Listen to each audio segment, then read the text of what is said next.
पेश करता हूं। हमें सबको आपके दौरे से एक चीज वाज़ेह हो गई कि सारे पाकिस्तान में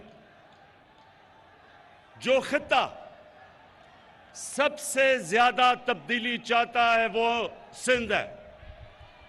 सिंध के लोग आजादी चाहते हैं ये डाकू जरदारी से, और इंशाअल्लाह आपने तो दौरा कर लिया, अली जैदी और शाह महमूद आप भी थे उनके साथ। अब अगली बारी मैं आ रहा हूं अंदरूनी सिंध का दौरा करने के लिए आपके साथ।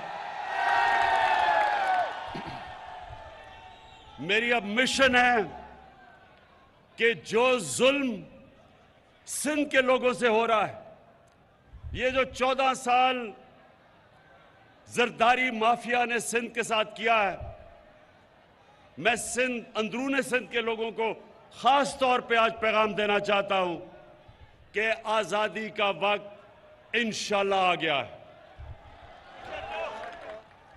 उसके बाद कराची के लोगों के लिए एक तो मैं आप सबको केसीआर की मुबारक देता हूं, क्योंकि केसीआर अभी बनने वाली है। अभी तो ग्रीन लाइन, खैर उसकी मुबारक देता हूं, ग्रीन लाइन आ चुकी है, लेकिन अभी जो हमारा कराची का पैकेज आपके सामने आता जाएगा, और मेरा ये यकीन है कि कभी कराची में किसी गवर्नमेंट ने, फेडरल गवर्नमेंट ने कभी वो काम नहीं किए जो इंशाल्लाह हम करने जा रहे हैं। मुझे अपनी कौम का शुक्रिया अदा करना चाहता हूं कि पाकिस्तान की तारीख का सबसे ज्यादा टैक्स उन्होंने हमारी हुकूमत को दिया, रिकॉर्ड टैक्स कलेक्शन की, और उसकी वजह से हमें तौफीक मिली कि हम अपनी आवाम के ऊपर बोझ कम करें। हमने 20 रुपए पेट्रोल और फजलुर रहमान को कम किया।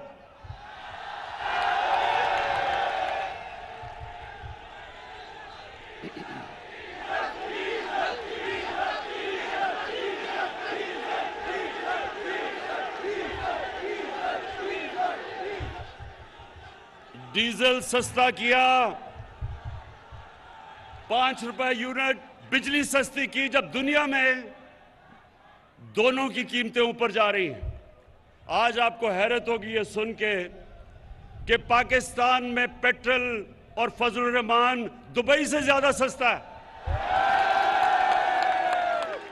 दुबई में अपनी उनकी जमीन से तेल निकलता है, पाकिस्तान इंपोर्ट करता है। उसके बावजूद क्योंकि मेरी कौम ने मुझे रिकॉर्ड टैक्स दिया, मैंने उसका टैक्स का फायदा अपनी कौम को पहुंचाया और महंगाई से आपको बचाया। और उसके अलावा अल्लाह का शुक्र है कि हमारा मुल्क सही रास्ते पे निकल गया है। जब तक एक मुल्क की एक्सपोर्ट्स नहीं बढ़ती, मुल्क की दौलत में इजाफा नहीं होता, तो पाकिस्तान की तारीख में सबसे ज्यादा एक्सपोर्ट्स, सबसे ज्यादा टैक्स कलेक्शन, सबसे ज्यादा रेमिटेंसेस और 4 फसलों की सबसे ज्यादा पैदावार हमारे दौर में पिछले साल हुआ। तो अल्लाह का शुक्र है कि हमारा मुल्क सही रास्ते पर निकल गया, और शायद इसीलिए ये जो डाकुओं का गुलदस्ता है, इनको खौफ आना शुरू हो गया है कि ये हर मुश्किल से ये गवर्नमेंट निकलती गई। पहले दिवालिया वाली हुकूमत मिली, बैंकरप्ट, उससे मुल्क को बचा लिया। फिर सदी में एक दफा इतना बड़ा बुरान आता है जो कोरोना वायरस का आया, अल्लाह ने उसे हमें निकाल दिया। उसके बाद अफगानिस्तान का मसला आया, उसकी वजह से या डॉलर के ऊपर प्रेशर पड़ा, क्योंकि डॉलर उधर जाना शुरू हो गया अफगानिस्तान की फिजा की वजह से, कि एक खौफ था लोगों को कि हालात क्या बिगड़ेंगे, डॉलर लिए लोगों ने, तो यहाँ प्रेशर पड़ा हमारे पे, उससे अल्लाह ने हमें बचाया। फिर अब यूक्रेन, इसकी वजह से और ज्यादा गंदम ऊपर, तेल ऊपर, कोयला ऊपर, गैस ऊपर, लेकिन अल्लाह का करम है कि मैंने अपनी कौम को इन सारी चीजों से बचाया है।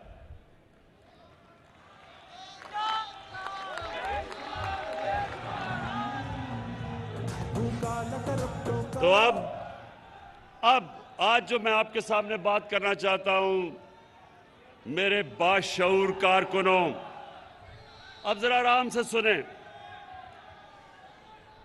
इन्होंने अदम एतमाद की तहरीक चलाई, अदम एतमाद का इन्होंने असेंबली के अंदर हमारे खिलाफ दर्ज कर दिया। मैं आज अपनी टीम को बता रहा था कि इन्होंने वो काम किया है जो मैं अल्लाह से दुआ मांग रहा था कि ये करें। असल में सुने देखिए, एक कहावत है कि जब गीदड़ की मौत आती है तो वो शहर की तरफ भागता है।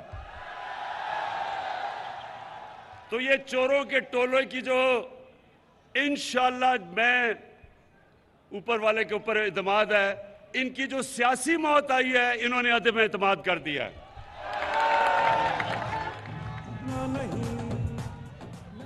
मेरे एक मिनट, कराची के सुनो तो सही, सुनो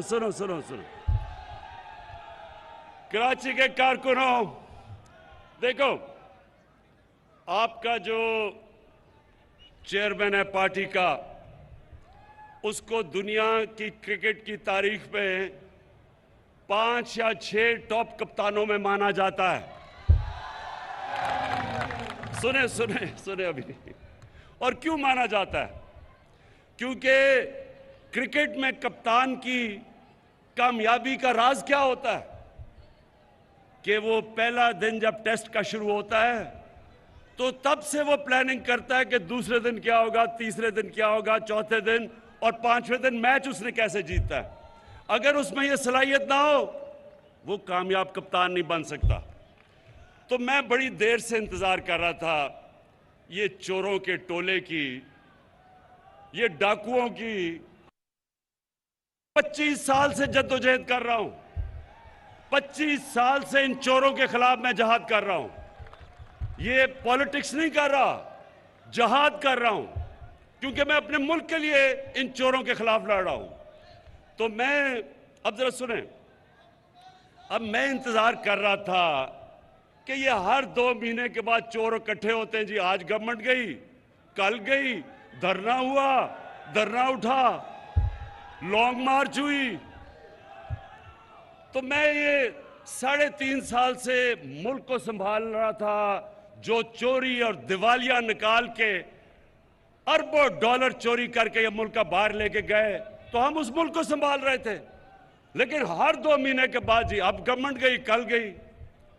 तो मैं सोच रहा था कि अल्लाह, ये किसी तरह ना इनकी गर्दन मेरे हाथ में किसी तरह आ जाए। तो अब अल्लाह सुने तो सही।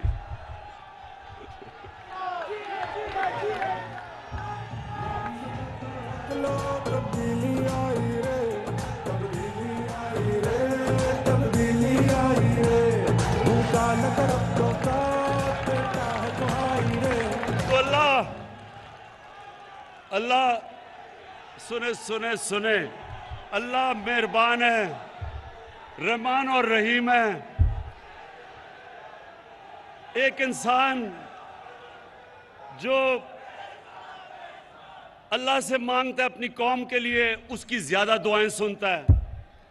तो ऊपर वाले ने मेरी दुआ सुनी ली, और मैं दुआ ही कर रहा था कि किसी ना किसी तरह ये अदम एतमाद की वो दर्ज कर दे। अब क्या होगा? अब जरा सुने, मैं आपके सामने रख रहा हूं।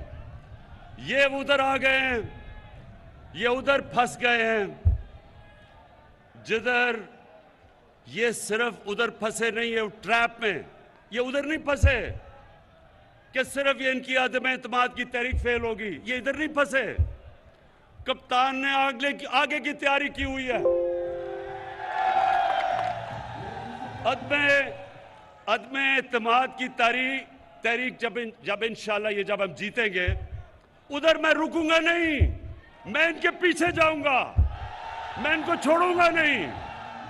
जो अब तक मेरे हाथ बंधे हुए थे, फंसे हुए थे, कभी ये मसला, कभी दुनिया का, अब जिस तरह मैंने बताया कोरोना आ गई तो लॉकडाउन हो, मेरे अब हाथ, वो जो जंजीर बली हुई थी ना, वो अब खुल जाएगी। और मैंने सुने, पहला मेरा टारगेट होगा, जिसके ऊपर बड़ी देर से, जो मेरी बंदूक की नशिश पे बड़ी देर से उसके ऊपर आया हुआ, वो है आसिफ अली जरदारी।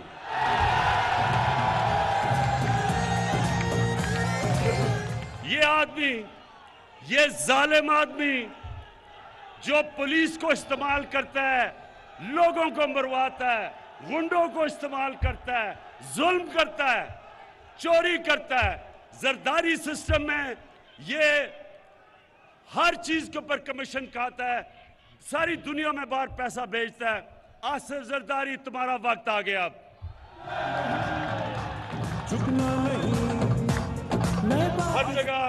हर जगह ये पीछे फिरता है, पैसे के टोकरे लेके।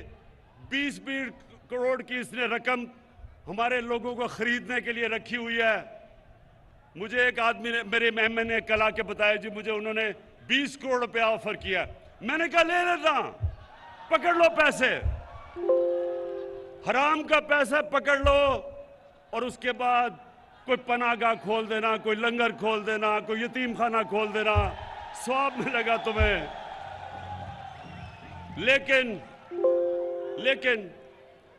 लेकिन जरदारी, ये जो जब तुम्हें नैब बुलाती है तो कमर में दर्द हो जाती है। दूसरी तरफ आपने देखा होगा, मकसूद चपरासी वाला। कौन है वो मकसूद चपरासी वाला? मकसूद चपरासी वाला शोबाज, जूते पॉलिश करने वाला, बूट पॉलिश करने वाला, वो इसके साथ मिल गया है, क्योंकि उसको पता चल गया है कि वक्त आ गया है। अब वो जब खींचता गया, जी मेरी हर रोज जब केस हो, मुझे कभी कोरोना हो जाता है, कभी उसका वकील नहीं आता, कभी कमर में दर्द हो जाती है। लेकिन मकसूद चपरासी वाला, तुम्हारा टाइम भी आ गया है। तुम्हें पता है कि अगले 3 महीने के बाद तुम पूरी तरह जेल में डालोगे, और जो तुमने अरबों रुपया इस मुल्क के बाहर, अपने बेटे को बाहर बैठाया हुआ है, अपने दामाद को बाहर बैठाया हुआ है, फिक्र ना करो, उनको से पैसा हम वापस लाके बिजली की कीमत और कम करेंगे।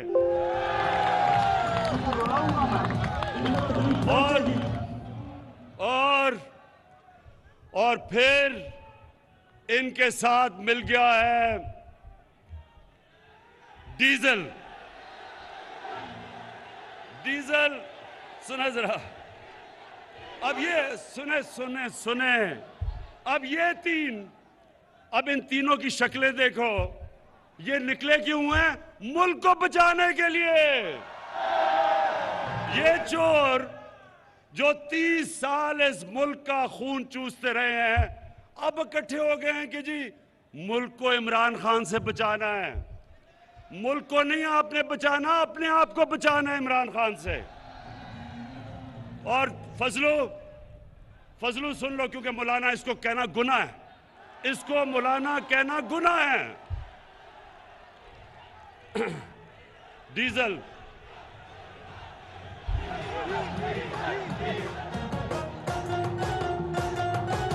देखें, इज्जत जिल्लत ऊपर वाला देता है। अब देखें, एक दीनी आदमी, जो कभी भी दीनी आदमी को तो अल्लाह की वो बातें करता है, अल्लाह को तो उसको इज्जत देनी चाहिए। इसका नाम लो तो लोग डीजल डीजल की आवाजें लगा देते हैं। शर्म की बात है। तो फजलू, मिस्टर डीजल, तुम भी तैयार हो जाओ। इसने कहा, जब इसको नैब ने बुलाया, इसके पास अरबों रुपए के असासे हैं, पता नहीं किधर से आए, क्योंकि काम तो ये कोई करता ही नहीं है। तो जब नैब ने इसको बुलाया तो कहता मैं 2000 लोग लेके चला जाऊंगा। नैब को डरा दिया इसने। फजलू, तैयार हो जाओ, ये जब फेल होगी, ये जब आपकी फेल होगी और इंशाल्लाह होगी, तो उसके बाद अगर 2000 लोग तुम नैब के बाहर लेके आओगे, 1 लाख लोग मैं लेके आऊंगा।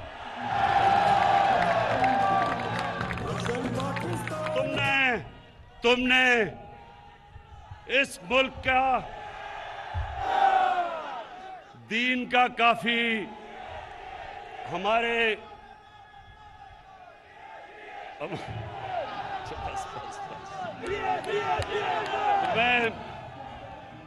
मैं अभी सुने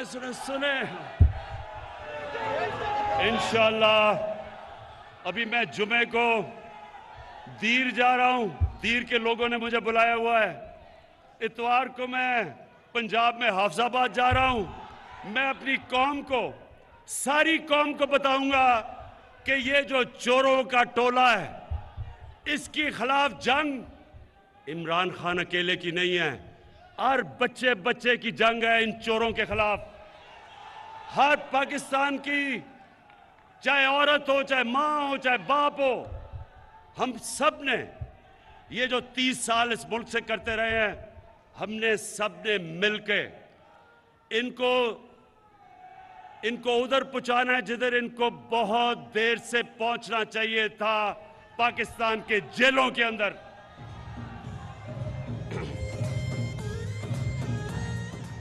और आसिफ जरदारी, और खुदा का वास्ता है, ये अपने बेटे को खुदा के वास्ते उर्दू तो सिखा दो। 15 साल हो गए हैं, बारिश आता है 15 साल के बाद, चीनी उगता है।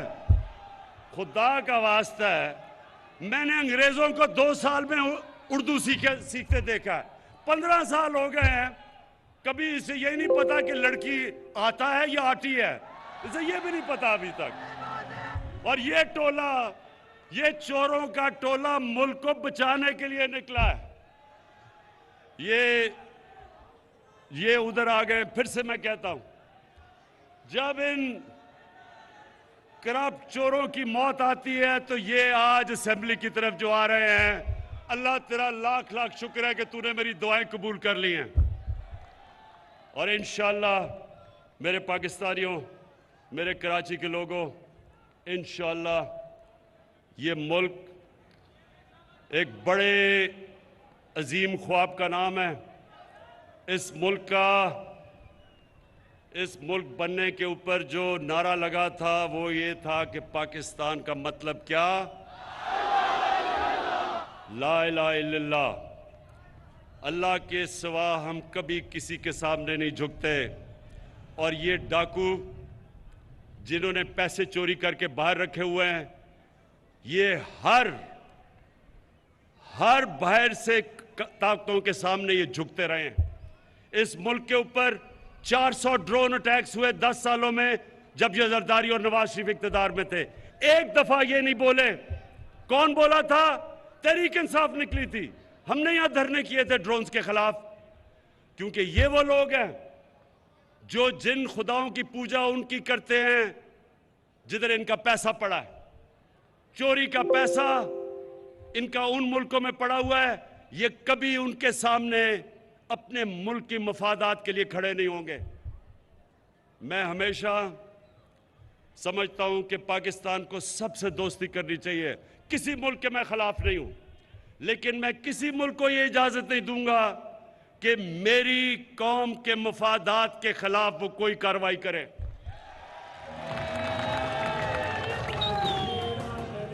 इन, इनका इनका जिनका पैसा बाहर पड़ा है, ये आज बड़ा बोल रहे हैं जी, ओहो इमरान खान ने यूरोपियन यूनियन के ऊपर कुछ कह दिया। मैंने कुछ नहीं कहा, मैंने सिर्फ उनको याद कराया है कि जब हमने आपके साथ आपकी जंग में शिरकत की थी, हमारे 80,000 लोगों ने कुर्बानियां दी थी।